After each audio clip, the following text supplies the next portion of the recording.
And then stackers, that's kind of somebody to help me keep track of whose hand, particularly that's going to be important when we get to the forum, when we're going to be a lot of ideas, popcorn style, kind of keeping track of who's the queue. Somebody want to... Tomorrow is Earth Day, so I think it's very appropriate that we are here today. And I want to ask for your vote because, first of all, I feel I have done an outstanding job this year as co-chair. I'm the co-founder of the Connecticut Green Party. I'm presently a co-chair. I have been fighting some major battles. For example, I am involved in a legal battle against campaign finance reform, also known as No Republican or Democrat Left Behind. I think it's important that this party stand up to this because they want us to collect between 300 and 400,000 signatures to be able to qualify for the monies that are allocated, whereas Republicans and Democrats do not have to. I am not a Johnny-come-lately in terms of running for office. I ran for Secretary of State this year and raised major issues about the debolt machines that our Secretary of State claims are not debolt machines. They belong to another company in Massachusetts which happens to sell the machines. I raised that. We had a debate in which we had a Republican, a Libertarian, and a Green agree on this. So that was kind of interesting. And I got 1.7% of the vote, almost 18,000 votes, which is the largest number of votes cast for any Green in the last 2006 election. My whole budget was $27. Also, I've been the campaign manager for 3 successful campaigns for Elizabeth Horton Sheff's runs for city council. I ran for state senate 3 times against John Fanfara, and I'm glad I ran against him because he is a nemesis on the energy committee. And we, thanks to the Frank and other people here, Paula Panzarella, we have now Fight the Hike, which is a major and important organization that's doing important work to re-regulate electric rates. Right here in Hartford, in New Haven and in Bridgeport, UI rates are now almost 21 cents per kilowatt. The highest rates in the United States, higher than New York City. So what is the point? Also, I am the editor of the Connecticut Green Times, and you can pick up a copy, and I'd really encourage you to write for this because we're coming out with another copy in about 30 days or less. My goals for 2007 and 2008 are to build democracy, accountability, and trust in the Connecticut Green Party. And getting out the newspaper on a regular basis. It's been a long time since we've gotten it out. Give leadership and direction and outreach through the media for the Green Party. And lastly, and most importantly, there are some things that I will not do in this party. I will not embarrass this party. I will not take money under false pretenses. I will stand up for your rights, and I will defend democracy within this party. Thank you.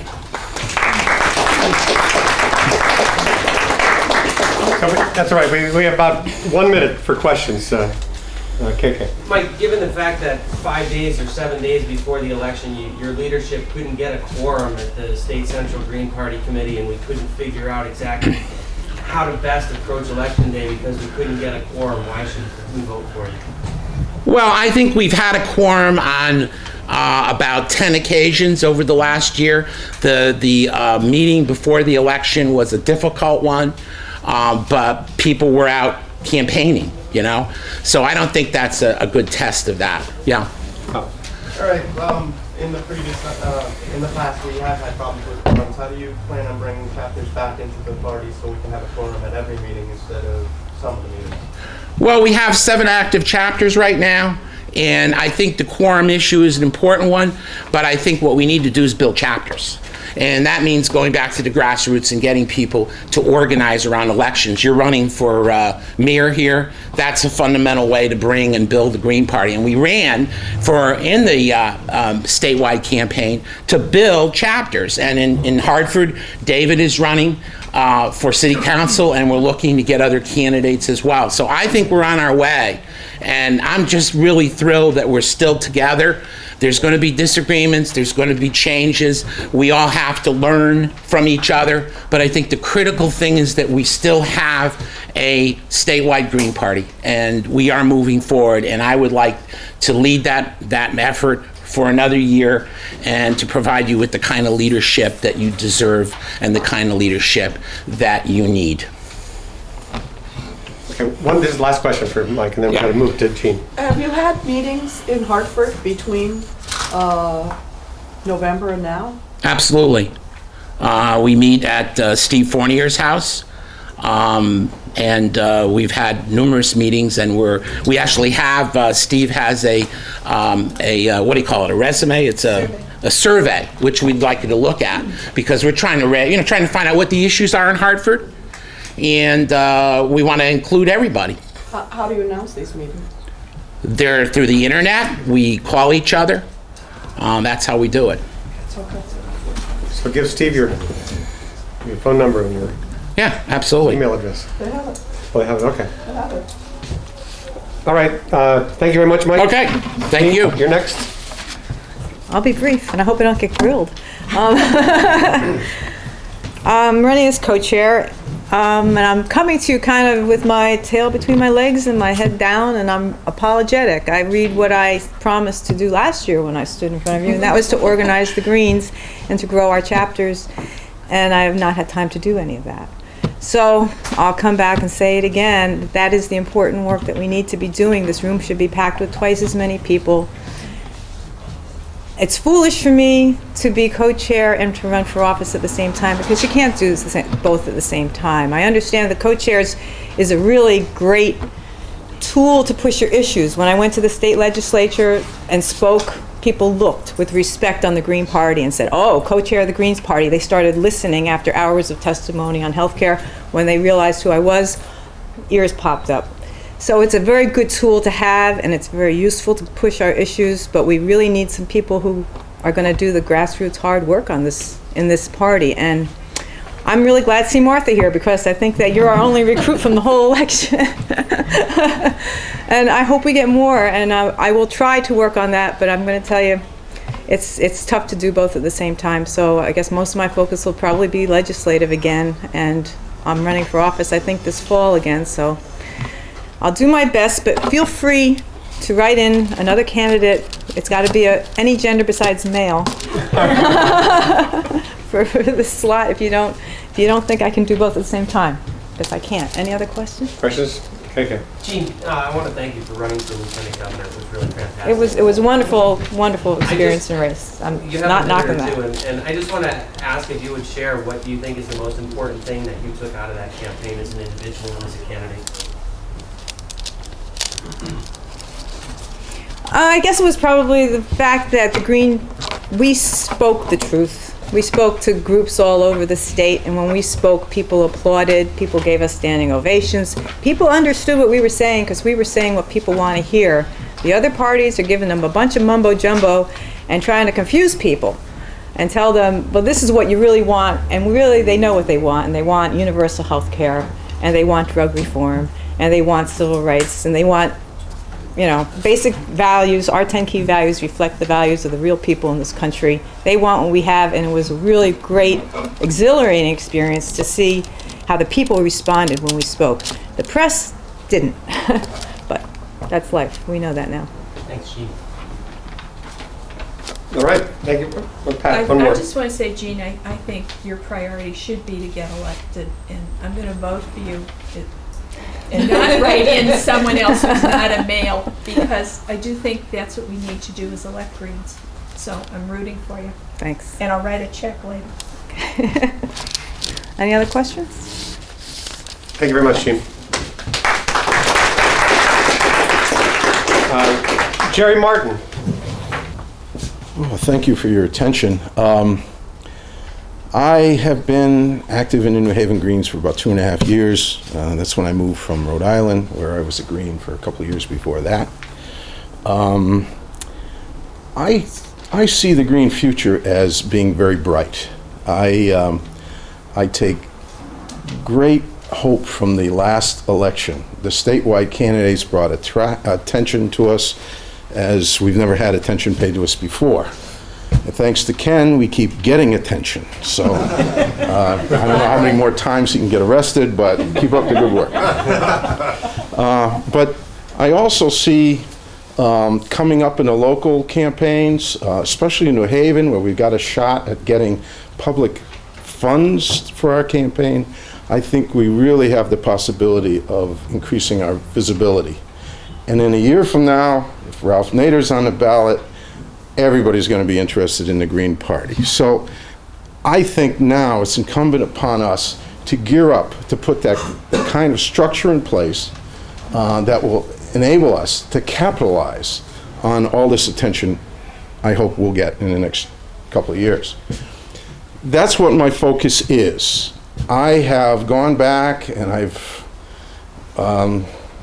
it's been difficult. It's not very lively, but I've read the minutes back forever, and I've noticed what's been going on in the party. And what I think over the years there has been a lack of attention to procedural details.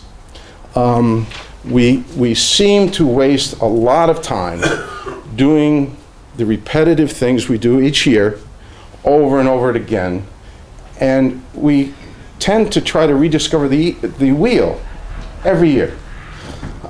Just my little experience and the 5 or 6 people who were involved in putting the mailing list together this year will kind of testify that our system needs improvement. When it comes to bylaws, we haven't put a focus on that. And so now we're finding we've got some glitches in the bylaws. We've been trying to change one basic bylaw now for almost 6 months, and we haven't been able to do it. Through nobody's fault, there are no people stumbling blocks. It's the fact, as far as I'm concerned, the process doesn't enable us to do this job efficiently. Now, any volunteer organization, the worst thing you can have is getting volunteers to do a job, and that effort that they put into it is wasted somehow. It's either redundant, somebody else has done it, or they don't use it. That, to me, that kills off the volunteer spirit and will kill an organization. So I bring up these things because of my background, my focus. I'm a retired congressional aide. I was a labor organizer in my earlier career. I have run campaigns on both the local. I was a elected Democratic Town Committee member from Windsor for 20 years. I ran school board and town council elections. I served on boards and commissions. Of course, as a congressional aide, I was involved every other year in a congressional campaign. I've worked on presidential campaigns. I was field coordinator for Teddy Kennedy, if any of you are old enough to remember that. Great campaign.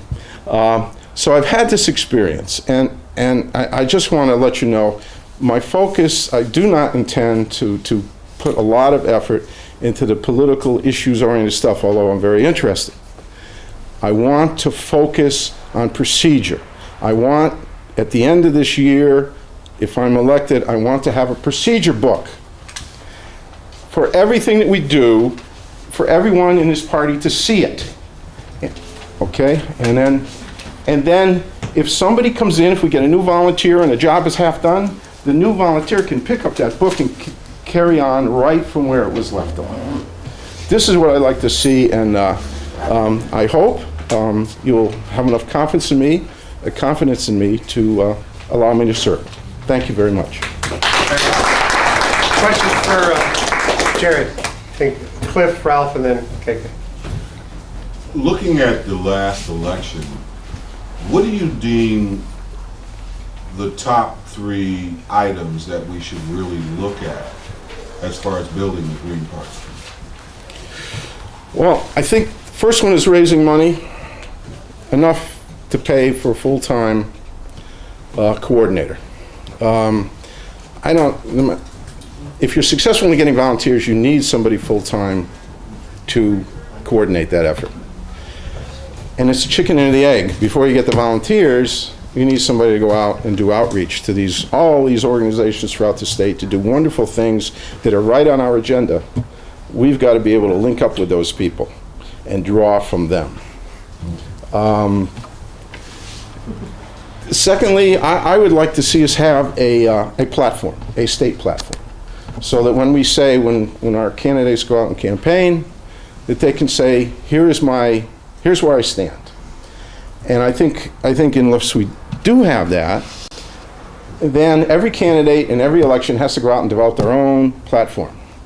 I think it's better to have each candidate subscribe, in general, this is general, to a platform that the whole party has developed, and until to a point where our candidates become interchangeable. That there's an issue, if we get a new candidate in the next cycle, that candidate picks up and says the same thing. So we're just year after year, we're going to talk about the same things. Thirdly, I think it's about local organizational development.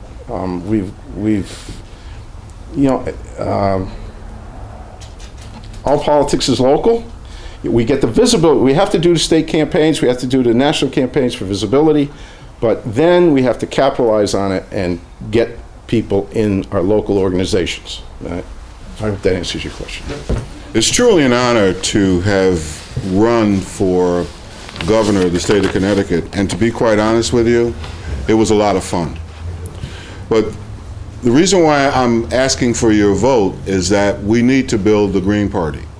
And looking at the Green Party, and this is my first year in the Green Party, but I've been a Green for decades. I just haven't joined the party.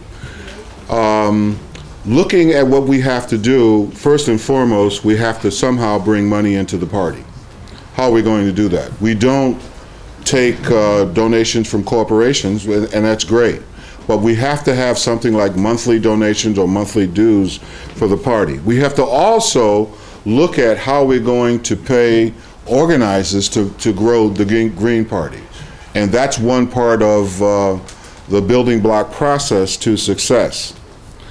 And the thing that struck me most about this entire election was the Lamont Lieberman campaign and the exit poll that they conducted. According to the campaign person and one of the media persons, 40% of the people that voted for Lieberman thought he was against the war in Iraq. Now, that says a ton when a guy spends $15 million and his message gets diluted. That says a lot about the Green Party and where we have to go. I feel as though we got more media attention than I've ever seen on the Green Party. And we kept it going with, of course, KK's arrest, and we're planning another arrest in the near future, so we can get more. Just tell Kenny about it. Yeah, well, he's already on board. He just doesn't know it yet. Who says it's Ken? 2 minutes left. Well, we've got a video that's up for a national award. We also, they asked me to be a national spokesperson for the Green Party. And I'll just shut it off there. I really would like your vote because my experience in business is telling me how to build organizations. Ralph and then David. Last year we did a lot of party building, so we've had problems with the party trying to get chapters to come to the meetings. But that's always been a problem for the last 3 years, and we're trying to run campaigns and we can't even get a vote. How would you bring the chapters back into the party? Well, I think the meetings that I attended during the campaign, there was a representative from most of the active Green parties. I've extended my arm to other Green Party members who have just dropped out altogether. And they say if the direction of the Green Party changes, they would definitely come back. So I've been actively pursuing that approach. Did that answer your question? Yes, it did. David? I've heard a lot of talk just here recently about money raising and past campaign practices, and a lot of it sounds pretty much like the way the Democrats and Republicans run their party, which we don't want to be like. What can you do to guarantee that the heart and soul and grassroots of the Green Party doesn't get lost in this administrative structure they want to build? Well, I cannot guarantee anything, and neither one of us in this room can guarantee anything. But the thing that I'm doing and continuously done is to speak before groups like this and recruit. I speak regularly before groups. I'd say since the election, I've had 45, 50 speaking engagements building up the Green Party and also my pet issue, drug policy. So that's what I'm doing, trying to build the Green Party. But again, I can't guarantee you anything. I was told that the showing here today would be twice or three times as much, but it didn't happen. So I can't guarantee it. One more question, Amy. Given that we paid KK for a number of months, $1,000 a month, if you look at the numbers of the turnouts in election, I personally don't think that was cost effective. And I also have some of the same concerns about David with hiring someone and money and how effective that might be versus just hiring a fundraiser on a percentage instead of us paying through the nose for somebody that we don't necessarily get what some people deem results from. I also would like to know, at one point you once told me that you thought the war on drugs was more important than the war, and I'd like to know if you still think that way. My answer to you was the big war was part of the war on drugs. Well, I agree with the latter statement. The big war, or the war over there, is part of the war over here. I do agree with that. The other thing is, as far as paying KK is concerned, that was very well spent. You can't always look at the numbers and come up with a conclusion. What I found, and I've been spending a lot of time in the state legislature, and just the other week, Jim Amon, the Speaker of the House, pulled me aside and said, well, you know, with all of these criminal justice issues in the state legislature, you were a big part in driving these issues. So I think the money was very well spent, and I'd do it all over again if I had to do it. And quite honestly, this being my first time running for office, it was fun. But I learned a lot as far as what I think should be done. It's maybe not in agreement with everybody else, but it's what I think should be done. Thank you very much, Cliff. We're going to move to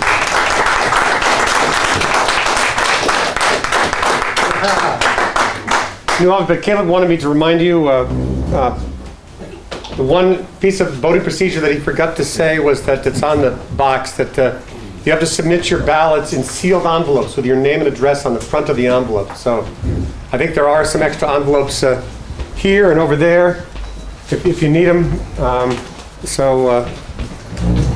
Let's pass them around. We're now moving to elections, or actually the candidates for representative to the Green Party of the United States, serving on the National Committee. The current nominees are Tim McKee, myself, and Amy Vesnunas. Are there any other candidates? Are there any nominations from the floor for national rep?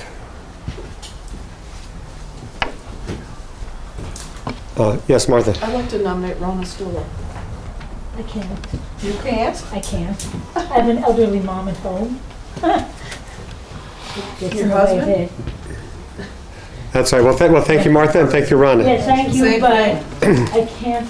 Maybe Okay. in a year. Okay, appreciate your candidness.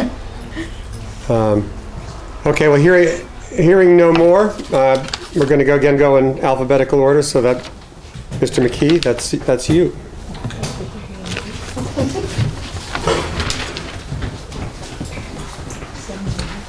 Hi everyone, my name is Tim McKee, and for those of you who I haven't had a chance to meet yet, my background is very simple. Founder in 1992 of the Rhode Island Green Party.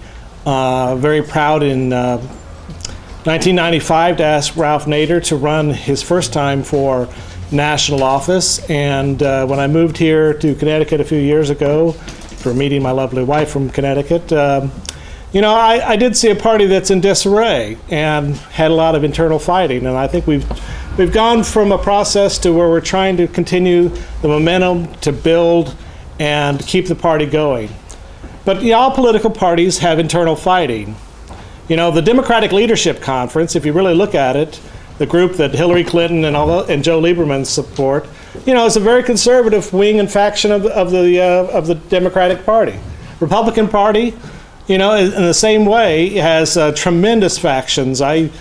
Many decades ago, if you were going to say that I was a Republican, I was actually working for them. I was probably more of a country club Republican, very liberal on social issues, very tight on fiscal issues. That part of that party is gone.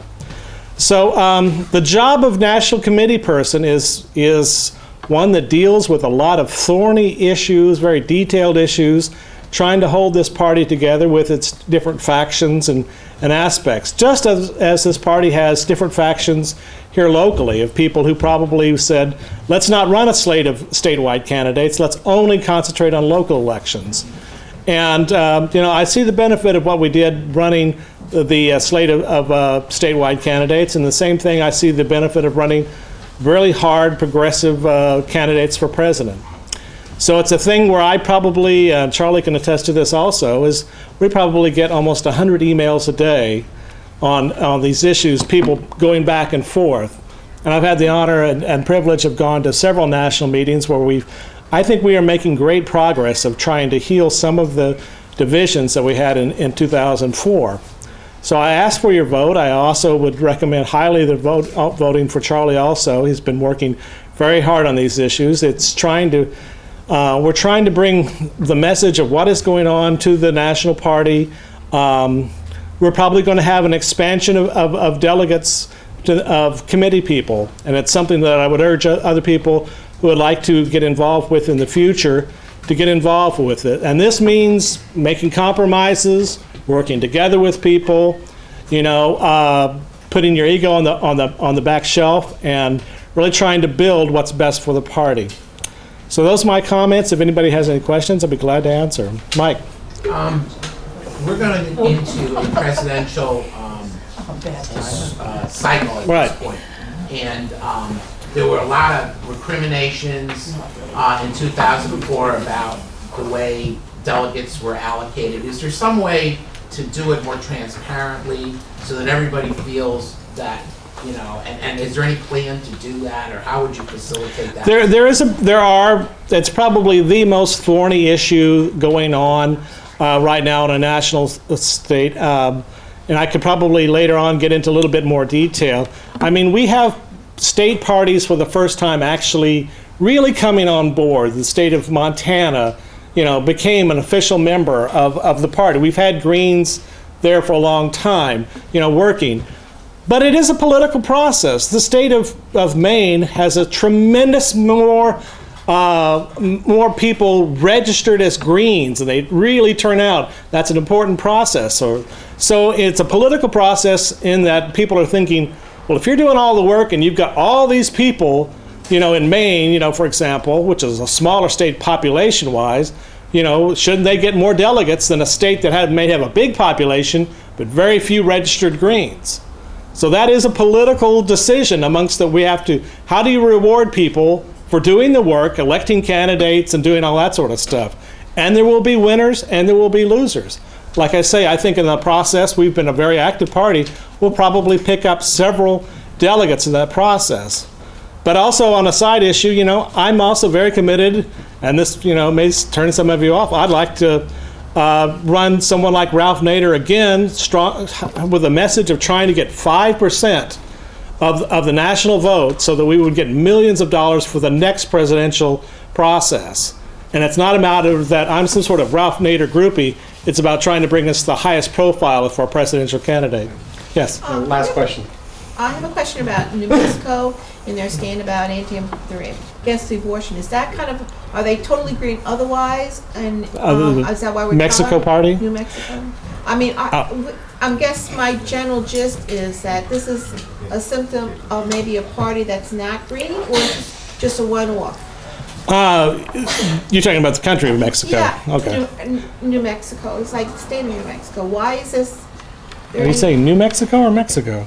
New Mexico, the state senator has supported anti-abortion stuff as a green. So is there any discussion on the national level about what to do with state chapters? Which state? New Mexico. No, What's the name of the state senator? I don't remember. I guess they ran. What you're saying is they ran a candidate for the state senate who was anti-choice. Is that what you're saying? it was a candidate. No, he's in. There's no elected green from there on the process. So why is it on our email listserv from? There was a thing sent out about the Mexico Party, the party of the country of Mexico, which is kind of a small little clique of people that Yeah, that's what they're talking about. Yeah, of the country of Mexico, and But my greater question is, what happens to? Is there any discussion within the national level about state chapters who really don't seem to somehow or another be totally green? Is there any kind of discussion about that? There's always that discussion, with that kind of exception. I think most of the state party chapters have been very adherent to our national platform, and have not there may be always an odd candidate who runs who his personal opinion is that he's pro-life or something like that, but that's an exception. Okay, thanks, Tim. You the plate, Martha. I'm next. I'm Charlie Pillsbury. I'm also running for re-election as your representative to the National Committee. It has been quite an education this first year. It's taken me a whole year, I think, to get a handle on it. I don't think there's actually 100. It's really only about 50 or 60 emails a day. So, but I had to actually set up a separate email account. But I like it. It's this Gmail. I figure that's good for my Green Party. The work I've been doing primarily at the national level, and I think it's going to actually take me to Reading, PA for the National Party Convention in July, is to try to build the work of the Dispute Resolution Committee. We've attempted, there are, for example, right now, we talk about green parties, there are 2 green parties in Utah. I mean, Utah is about the most Republican state in the union. So Republican that apparently when they recently passed this legislation that's going to give D.C. the vote, the bone they tossed to the Republicans to give D.C. the right to have a voting representative in Congress was that they were going to give the state of Utah an at-large member of Congress, because that was the most Republican anyway. But in the state of Utah, there are also 2 green parties, and these 2 green parties can't seem to get together, and the national parties had trouble, recognizing, which parties. And I think at this point, it's the state recognizes one party as the official state Green Party, and the Green Party of the United States recognizes the party that the state doesn't recognize as the. So it's these kinds of issues. There's plenty to be done, and I am currently co-chair of the National Party's Dispute Resolution Committee. Actually, David Eliscu is another member of that committee, and we just got a terrific new co-chair from the state of New York, who I think will really help us shake things up. And she ran for lieutenant governor, actually, for the state of New York. She's now on our committee. And so I ask your vote to be re-elected one of your NC reps. Questions? Thank you. You've used about 3 minutes. Okay, any questions? Amy? What do you propose to do about filling all the empty committee slots, and also making sure that it doesn't take 6 months of scrutiny like it did for Richard to get on a committee. I have to say that that's another reason I'm going. I'm not yet as adept as Tim, and this is a learning process as to kind of, wasn't aware that there were any empty slots. I mean, what's going on in other committees, I don't quite have that view, but all I can say is that when I found out that Richard, I went right to work, and I think within 48 hours, we broke the logjam and got Richard on the international committee. So he's now seated. Obviously, it's complicated because one of the co-chairs is from Connecticut. But we managed to get Richard seated. So I don't know what was going on. But whatever it is, it's done, and I'm glad that Richard's on. But it's a good question. All right, I guess my next introduction is Amy. Amy's also a candidate for NC. Hi, my name's Amy Vasnunas. I'm one of the people that helped form the Green Party. I've been involved with progressive politics from civil rights when I was 14, and that was a long time ago. Went up through SDS, Clamshell Alliance, the Peace Movement, Jerry Brown for president, and then into the Green Party. So it's not like I ever really came from the Democrats or from somewhere. I've always been pretty far to the left. I was co-chair of this party. I've run for school board in in Willimantic, 3 times. I was constable in Mansfield through a glitch one time until Mansfield found out that the Greens could do that. I've been to a few conventions. I've helped set up the first convention that we had here and a convention that we had over near Gillette's Castle. That was a national convention, and I've been to the national convention in Denver. And I've also been to Europe, where I've met with Dutch, Flemish, and Spanish Greens. I speak some Spanish and some Dutch. I see a lot of complications over the years with the USGP. We used to be a pretty strong member of the USGP, and as people and power has changed, I think that we're not as strong. No offense to our reps now, but we don't get regular reports, either in writing or verbally, sometimes for a few months running. And then sometimes when we hear stuff, like I just heard now about this proportional stuff, whereas the last thing I heard on the list was some craziness about should we have a sunflower or a unicorn as our symbol, and I'm reading this and I'm thinking to myself, we're at war. Why is this what I consider to be kind of frivolity being processed? There seems to be a lot caught up in the glitches of process, just like on this level. And process is also, in the last campaign, made people come up with the safe state process and allowed it to be too late to tell Nader to run. And Nader wants to run this time, and I feel the same way. I don't think that he's the best person in the world, but I agree with Tim about getting votes and getting a known candidate early on instead of squandering our votes. I also am very concerned about having all the committees filled. There's another spot on the International Committee, there's Diversity Committee, there's Peace Committee, there's some committees, I don't even know what they do. I'm also concerned about that there is no paid fundraiser nationally. There used to be a paid fundraiser, and she got a percentage of what she raised, which was pretty good. She had a lot of contacts, particularly in California, and a decision was made to let her go, and I don't really understand why that was. I'm also concerned about some platform issues.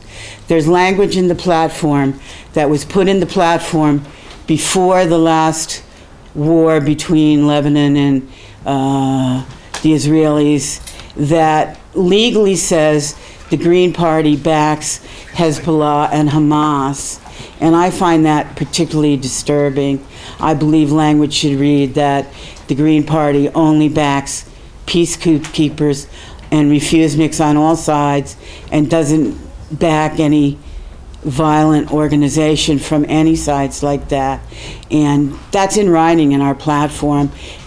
because of who's been on our international committee, and I think that needs to be straightened up because a lot of people left the party when that was put in. A lot of people left this party over that when we could be neutral.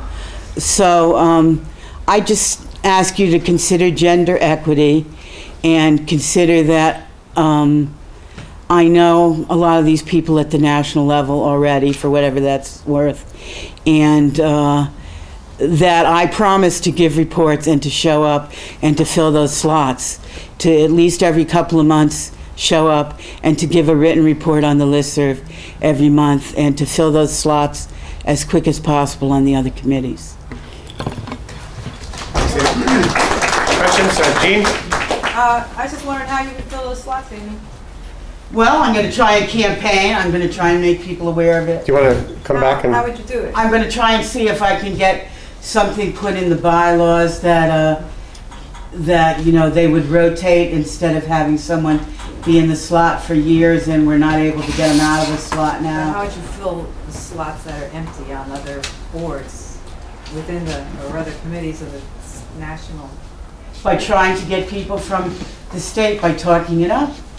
I mean, people weren't even aware of it. Charlie wasn't even aware of it. By trying to tell people what those committees do, the importance of those committees. Yes, I'm wondering how would you do that? I'm sorry. Well, the same way you would. I mean, literally how you try to go to chapter meetings, try to put it in the newspaper, try to raise interest, and try to talk about the fact that we used to be one of the leaders in the USGP, and we aren't anymore. Yes, we and are. we could be again. Yes, we are. I disagree with you. All right, well, thank you very much, Amy. We're now moving to the Office of Secretary. Barbara Barry DeRosa is on the ballot. I know that there's been on the listserv, but I think we should take the nominations from the floor for anybody not on the ballot. Ronna? Okay, I have a statement actually, a brief one. I'm nominating Patricia Kane. Okay. Do people, well, I don't know if I should make a whole statement or just. No, I think you just nominate her. Okay, she has a chance to make a statement, and then you can ask Okay, questions if you. That sounds fine.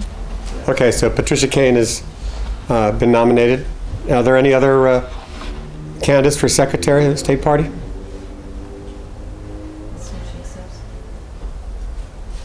Yeah, do you accept it? Okay. Unlike you.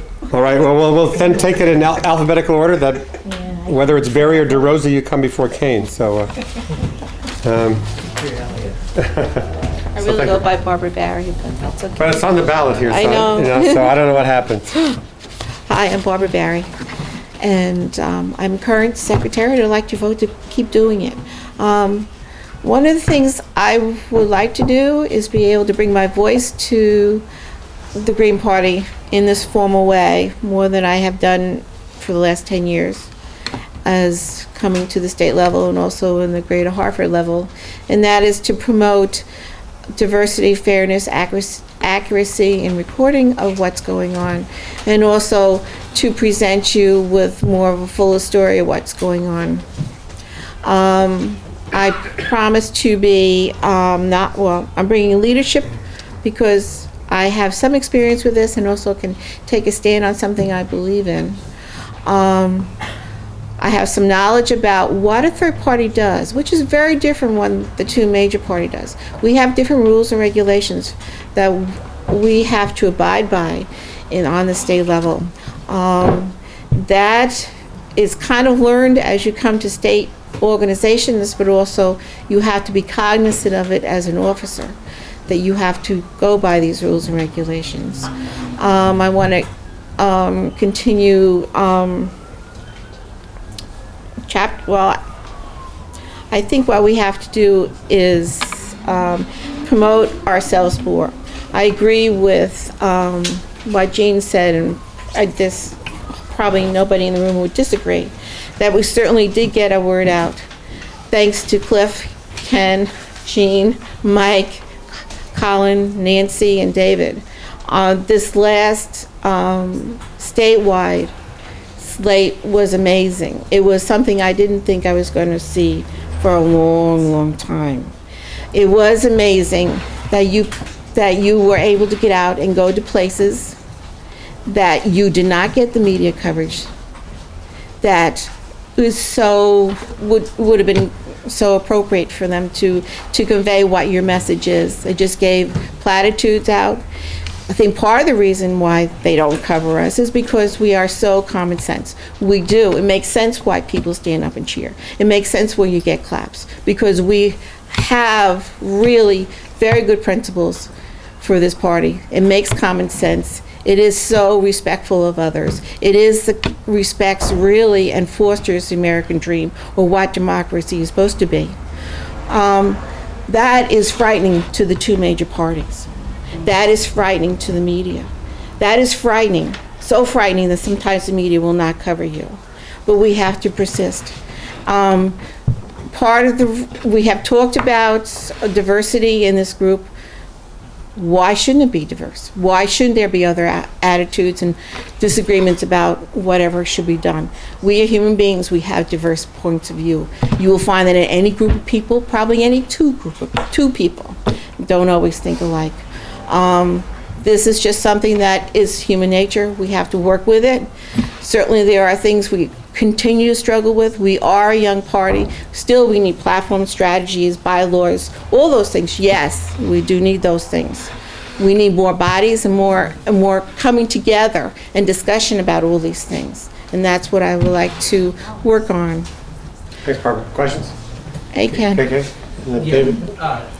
I want to thank you for your service to this organization over the years. I have a question, and this struck me the first time that I sat in on a Green Party Executive Committee meeting back in June. And I'm concerned about consanguinity and affinity with regards to the ethical situation. Meaning, if we look at governance structures of not-for-profits or governance boards of, say, something as diverse as the University of Nevada, Las Vegas, or the University of Missouri, or any other sort of government board, married couples are not allowed to serve. On not-for-profits, married couples are not allowed to serve together on, please, may I speak my truth here? Ask your question. My question is, if both you and Mr. DeRosa, your husband, are elected, will one of you step down in the face of sort of a nepotism, or I don't want to say it's nepotism because I don't believe there's any favors passing, but I think in the aim of good governance structures and professionalism, that affinity or relationships by affinity, which is marriage, are really not accepted nationally. Yeah, well, you made your point. So the question is, if you're both elected this time around, would one of you step down? Well, I understand your concern. Actually, we had a precedent before Michael and I ran for office, and that we had two people who were married to each other as both co-chairs. That was not a problem then. If there is a problem with it now, so be it.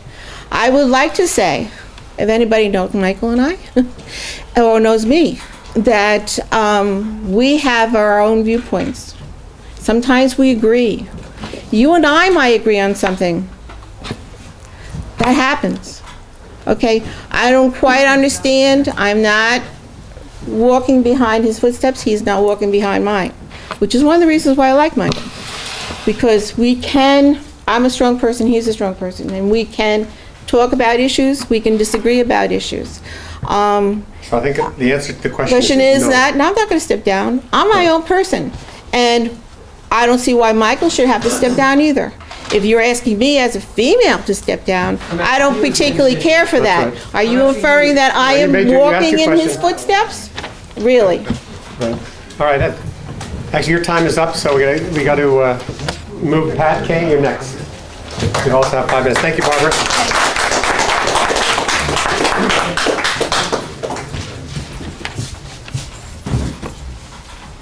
I wish I could have Rana read what she wrote, because I wouldn't think You to can get say off some it. of your time if you want. Yes, would you mind, Rana? Because you spent the time to put it You have together. 5 I minutes, didn't so- spend that much time, and it will be brief.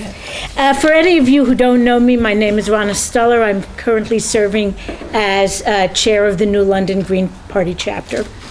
Many of you, even if you don't know me, might know that the New London Greens have been active in the struggle against eminent domain abuse in New London for nearly a decade. It was a major plank of our platform when we first ran candidates for council in 2001. At that time, though, we didn't know that as we were standing up for the rights of Suzette Kilo and her Fort Trumbull neighbors, that Pat Kane was among those people supporting the owners of Curly's Diner and surrounding businesses in a parallel struggle in her hometown of Stamford. Pat and I finally got to know one another while working together to write the eminent domain platform for Cliff Thornton's gubernatorial campaign last year. Apart from our connection on this one issue, it's become clear to me since then that Pat has a unique set of qualifications that could move the Connecticut Green Party forward. She's an attorney who established the state's first mediation center. She has a history of service in support of women's rights, economic justice, and historic neighborhood preservation. And within the Green Party of Connecticut, she has initiated a process for updating our bylaws. Her knowledge of the law and her ability to work with a diverse group of people make her a real asset to the party. Thank and you. Now it's you. So you have about 2.5 minutes left. What I want to say is, Thank you, Ron. I think Connecticut needs the Green Party. I know the country needs the Green Party. How do we make it effective? It has to work on many levels. I'm running for the office of secretary, but it's not about taking minutes. Minutes are an important function, but they're not party building. They're not adding to the organization. We really need creativity at every level of party leadership. Just the other night, Janet Corey and I did a public access TV program on environmental issues. The Green Party stands for environmental issues, and yet we haven't exploited that well enough. We have a ready-made audience of people who want to rush to our side, organizations we can work with. Where is the coalition building? I have actually been a campaign manager and helped elected a Republican. So you want to know who she is. Maria Apospris, the owner of Curly's Diner. This woman and her family single-handedly have been fighting eminent domain successfully, one of the few bright spots in Connecticut law. So I will cross party lines when we are in the same place on an issue. In terms of my background, it may or may not help to know that I was a graduate and on the board of the Women's Campaign School at Yale. I feel very strongly that we have to raise money for our candidates, we have to provide training for them, we have to do more to support and elect Greens. It doesn't matter that we sit here with wonderful ideas and great values if we can't put people in office. That's the name of the game at the end of the day, and that's what I will work on. So now I'll take questions. Okay. We have about a minute for questions. Questions. You've been asking a lot of questions, Kay. There are other people who want to ask questions. If not, we can go. Amy. Will you record the meetings as well as write down what goes on? I'd have to think about that, Amy. I do know they've been recorded, and I understand that, but I've also worked as secretary in organizations. Frankly, I never had to record them. Well, it's because there's been not always agreements. That, if elected, that's something I will ask the SCC how they want it done. Okay, back to KK. Just quickly, how would you, well, I asked this of another female on the board, and I want to make sure that I'm not accused of being prejudiced against a particular gender, but how do you feel about the affinity and consanguinity issue that I brought up earlier? It's generally frowned upon in organizations. I do think when organizations are young and small, there's a lot more informality. I think as they grow and require more structure, more clarity, a tightening up of the procedures, as Jerry said, that's something that has to be looked at. But generally, it's not favored. However, this organization does have a history, and it appears to have worked in the past. And again, it's what the membership chooses. Yes, Cliff? Oh, well, I think the time's up. Okay. So, thank you very much, Pat.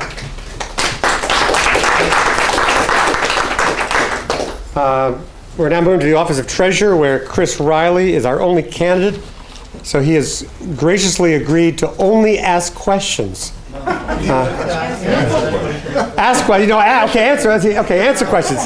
No, he's not going to answer any questions. He's just going to ask. Oh, sorry. Charlie, you have to ask if there's anyone from the front first. Oh yes, excuse me.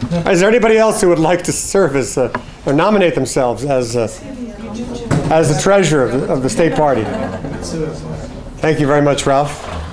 Hearing none, here's your treasurer. We ought to give him a hand.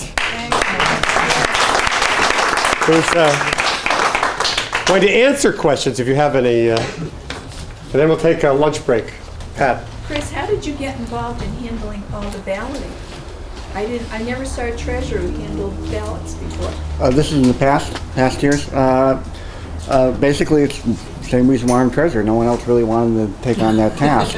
So I had to look into that whole thing and work on the procedures for all that and whatever. But there was more people involved, and there were, so it wasn't like a solo effort. There was a fair number, particularly Gene Dismay put a lot of effort and time, and there was other people too. Tim?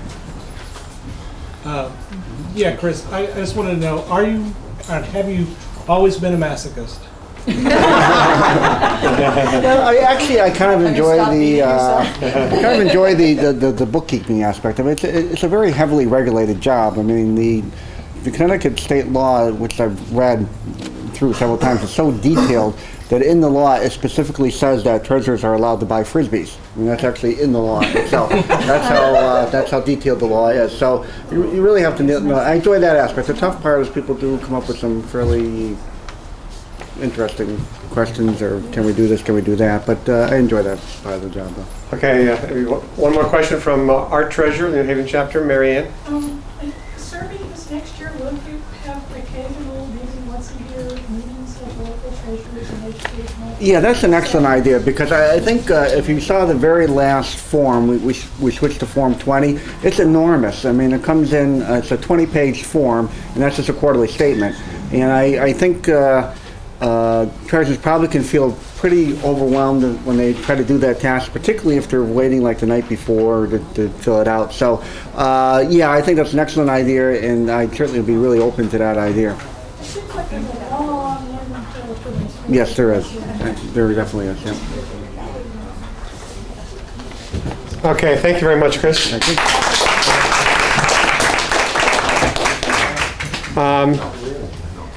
This is now when we vote. Again, remember your votes have to go into sealed envelopes with your name and address legibly written on the front.